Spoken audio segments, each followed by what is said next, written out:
دور فاروقی میں عرب میں قحط پڑا۔ ایسے میں سیدنا عمر نے رعایا کی خبرگیری میں دن رات ایک کر دیا۔ انسانوں کے لیے خوراک تھی نہ جانوروں کے لیے۔ سیدنا عمر کو انسانوں اور جانوروں کی یہ بدحالی دیکھ کر بہت صدمہ ہوا۔ انہوں نے بیت المال میں جتنا غلہ تھا سب مسلمانوں میں تقسیم کر دیا، جو نقدی تھی وہ بھی مسلمانوں میں تقسیم کر دی۔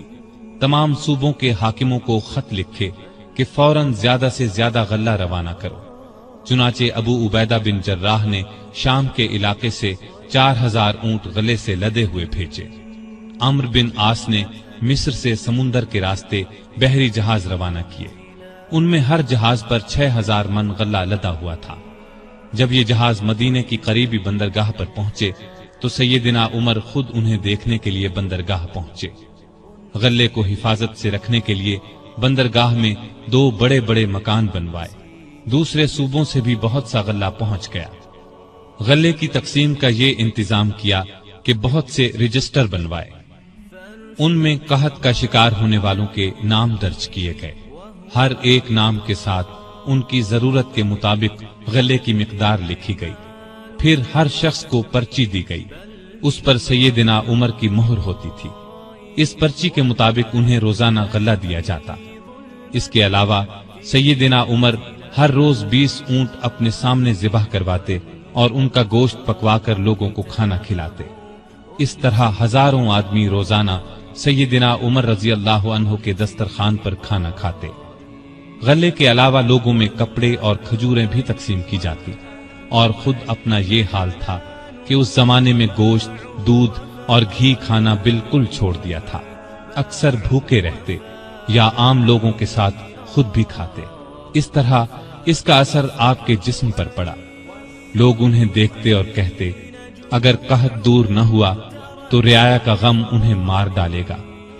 ایک دن ایک شخص سے پانی مانگا، اس کے پاس شہد تھا، اس نے وہی پیش کر دیا۔ آپ نے شہد پینے سے انکار کر دیا اور فرمایا، قیامت کے دن اگر مجھ سے پوچھا گیا کہ لوگ روٹی کو ترس رہے تھے اور تو شہد کھاتا تھا تو میں کیا جواب دوں گا؟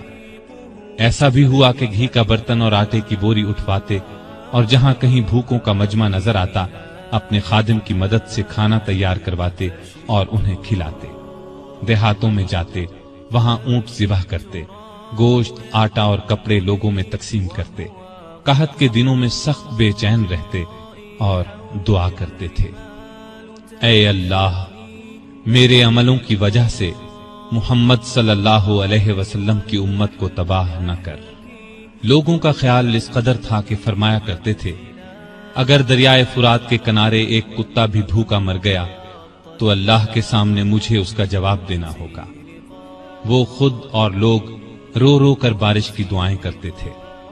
آخر ایک دن نبی صلی اللہ علیہ وسلم کے چچا عباس رضی اللہ عنہ اور دوسرے مسلمانوں کو لے کر نکلے اور نہایت عاجزی سے ان الفاظ میں دعا کی، اے اللہ، پہلے تو ہم اپنے نبی صلی اللہ علیہ وسلم کے وسیلے یعنی نبی کی دعا کے وسیلے سے تجھ سے دعا کیا کرتے تھے، اب ہم تجھ سے اپنے نبی کے چچا کے وسیلے یعنی چچا کی دعا کے وسیلے سے دعا کرتے ہیں کہ ہم پر بارش نازل فرما۔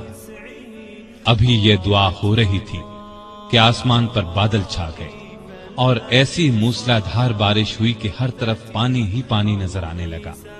اس بارش نے خشک کھیتوں میں جان ڈال دی اور قحط دور ہو گیا۔ بیت المقدس کی فتح کے بعد شام میں قیصاریہ کا شہر باقی رہ گیا تھا۔ اس پر ابھی تک رومیوں کا قبضہ تھا۔ بحیرہ روم کے ساحل پر ایک بہت بڑا شہر تھا۔ یہ مہم امیر معاویہ کے سپرد کی گئی۔ انہوں نے شہر کو فتح کیا۔ 80,000 رومیوں میں سے بہت کم زندہ بچے۔ اب پورے شام پر اسلام کا جھنڈا لہرانے لگا۔ اس زمانے میں مصر کا ملک بھی رومی حکومت کے ماتحت تھا۔ 18 ہجری میں حضرت عمر نے حضرت عمرو بن عاص رضی اللہ عنہ کو 4000 کا لشکر دے کر مصر روانہ کیا۔ مصر کا حاکم مقوقس تھا۔ اس نے بے تحاشا فوج جمع کر لی۔ قلعہ بھی حد درجے محفوظ تھا۔ ان حالات کی خبر عمرو بن عاص نے سیدنا عمر کو دی تو انہوں نے 10,000 فوج اور بھیجی اور ان کے ساتھ بزرگ صحابی زبیر بن عوام کو سالار مقرر کیا۔ ان کے ہاتھ پر قلعہ فتح ہوا۔ इसके बाद इस्कंदरिया की बारी आई। इस्कंदरिया की फतह के बाद सैयदना उमर ने अम्र बिन आस को मिस्र का गवर्नर मुकर्रर किया। दरियाए नील मिस्र का एक बहुत बड़ा दरिया था। तारीख में है कि एक दिन बहुत से मिस्री अम्र बिन आस के पास आए और कहा, इस साल दरियाए नील में पानी बहुत कम रह गया है, हमारी फसलें बर्बाद हो रही हैं। पुराने जमाने से ये रस्म चली आ रही है कि जब दरिया में पानी कम हो जाए तो हम एक मुकर्रर तारीख को एक कुंवारी लड़की चुन लेते हैं। उसके वालिदैन की मर्जी से उसे निहायत कीमती जेवर और कपड़े पहनाकर दुल्हन की तरह बना देते हैं, फिर उसे दरियाए नील में गिरा देते हैं। इस तरह दरिया में पानी चढ़ जाता है, इर्द गिर्द के तमाम इलाके सैराब हो जाते हैं। अगर आप इजाजत दें तो हम ये रस्म अदा करें। अम्र बिन आस ने कहा, ये तो बड़ी जालिमाना रस्म है। जवाब में उन्होंने कहा, अगर आपने हमें ये रस्म अदा करने की इजाजत न दी तो मुल्क में कहत पड़ जाएगा, हम तबाह हो जाएंगे। अम्र बिन आस ने फरमाया, तुम लोग नादान हो, अल्लाह के हुक्म के बगैर दरिया में पानी हरगिज कम या ज्यादा नहीं हो सकता।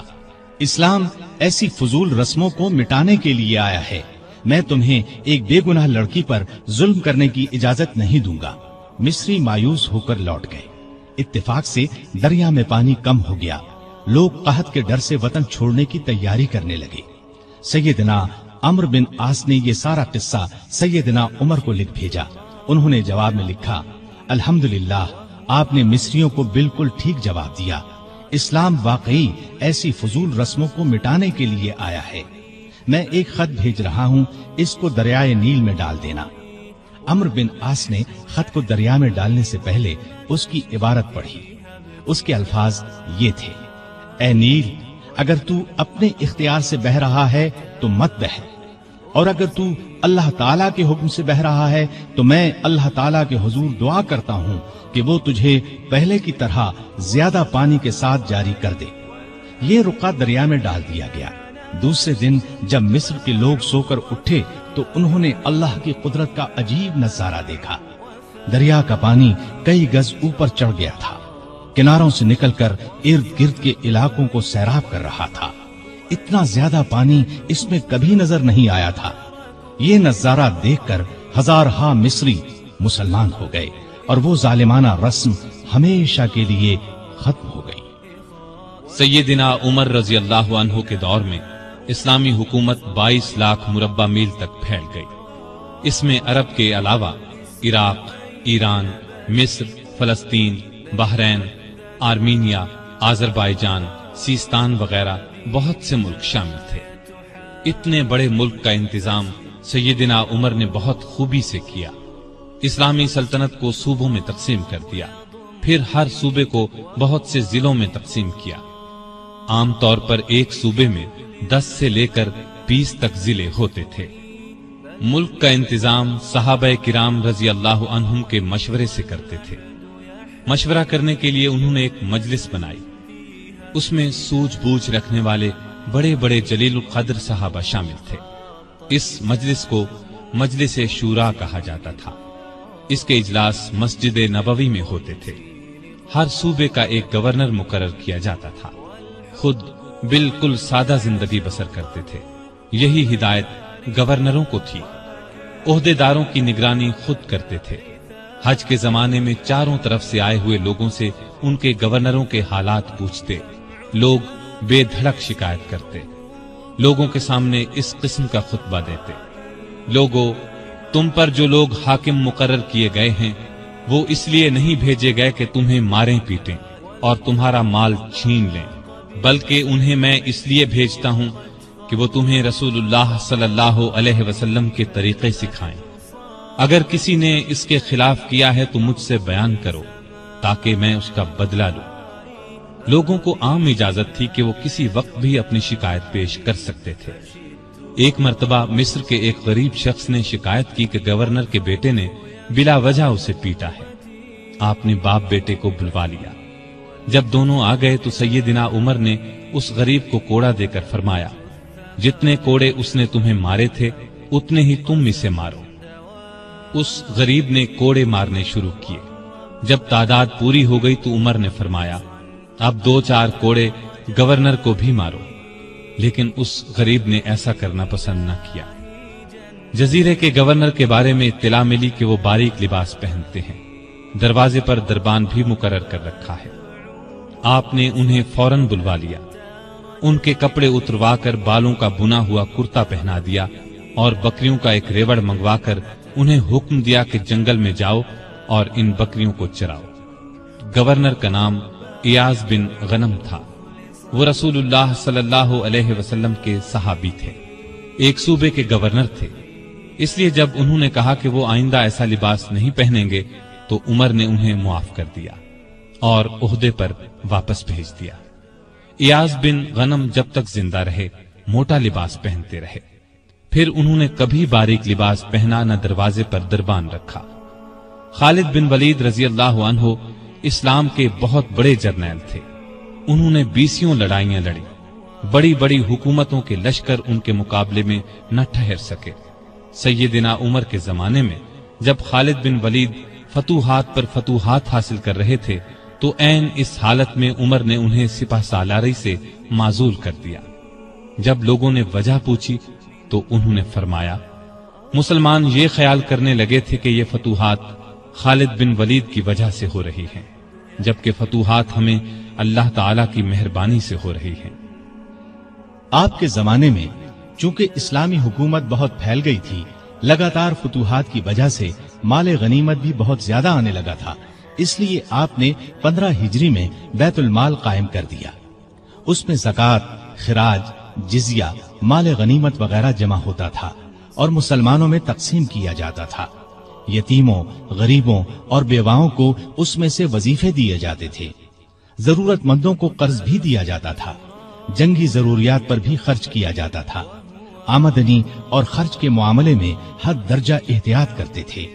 सैयदना उस्मान ने एक दिन इन्हें चिलचिलाती धूप में भागते देखा। पूछने पर उन्होंने बताया कि बैतुल माल का एक ऊंट गुम हो गया है, उसको तलाश कर रहा हूँ। बहरैन से एक मर्तबा मुश्क आया। ये इंतहाई कीमती खुशबू थी। उसको मुसलमानों में तकसीम करने के लिए आदमी की तलाश हुई जो ये काम अच्छी तरह कर सके। सैयदना उमर की ज़ौजा मोहतरमा आतिका ने कहा कि ये काम मैं कर सकती हूँ। सैयदना उमर ने फरमाया, नहीं, मैं तुम्हें इसकी इजाजत नहीं दे सकता, इसलिए कि तुम्हारी उंगलियों पर जो मुश्क लग जाएगा वो तुम अपने कपड़ों पर लगा लोगी। इस तरह आम मुसलमानों से ज्यादा तुम्हारे हिस्से में आएगा। एक मर्तबा बीमार हो गए। लोगों ने इलाज के तौर पर शहद तजवीज किया। बैतुल माल में शहद मौजूद था, लेकिन आपने लेना गवारा न किया। आखिर लोगों को जमा किया गया। जब सब ने इजाजत दे दी तब शहद दिया।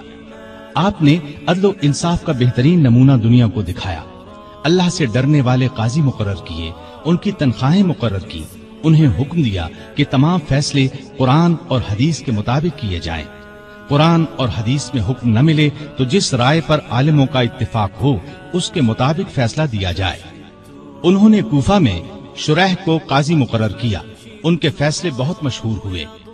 अमीरुल मोमिनीन के खिलाफ भी फैसले दे देते थे। सैयदना अली ने भी उन्हें अपने दौर में काजी के ओहदे पर कायम रखा। कबीला गस्सान के बादशाह जबला ने इस्लाम कबूल कर लिया। वो हज करने के लिए आया। उसकी चादर पर एक गरीब बद्दू का पांव आ गया। उसने बद्दू को जोर से थप्पड़ दे मारा। बद्दू की नाक की हड्डी टूट गई। वो सैयदना उमर की खिदमत में हाजिर हो गया, इंसाफ का तलबगार हुआ। सैयदना उमर ने जबला को बुला भेजा। वो हाजिर हुआ तो आपने उसे कहा, तुमने इस गरीब मुसलमान से ज्यादती की है, लिहाजा बदला दो। ये गरीब तुम्हें उस जगह थप्पड़ मारेगा जिस जगह उसके मुंह पर थप्पड़ लगा है। हाँ, अगर तुम इससे मुआफी मांग लो और ये मुआफ कर दे तो और बात है। जबला ने कहा, मुझे एक दिन की मोहलत दी जाए ताकि मैं गौर कर सकूं। जबला को एक दिन की मोहलत मिल गई। वो वहां से फरार होकर शाम चला गया और दोबारा ईसाई मजहब इख्तियार कर लिया। एक मर्तबा हज के मौके पर एक शख्स ने गवर्नर की शिकायत की कि उसने मुझे बेकसूर 100 कोड़े मारे हैं। सैयदना उमर रज़ियल्लाहु अन्हु ने शिकायत दुरुस्त पाई तो हुक्म दिया, तुम भी इसे 100 कोड़े मारो। एक ईसाई किसान ने शिकायत की कि उसके खेतों से मुसलमान फौज गुजरी है जिससे उसका नुकसान हुआ है। आपने बैतुल माल से उसे 10,000 दिरहम देने का हुक्म दिया।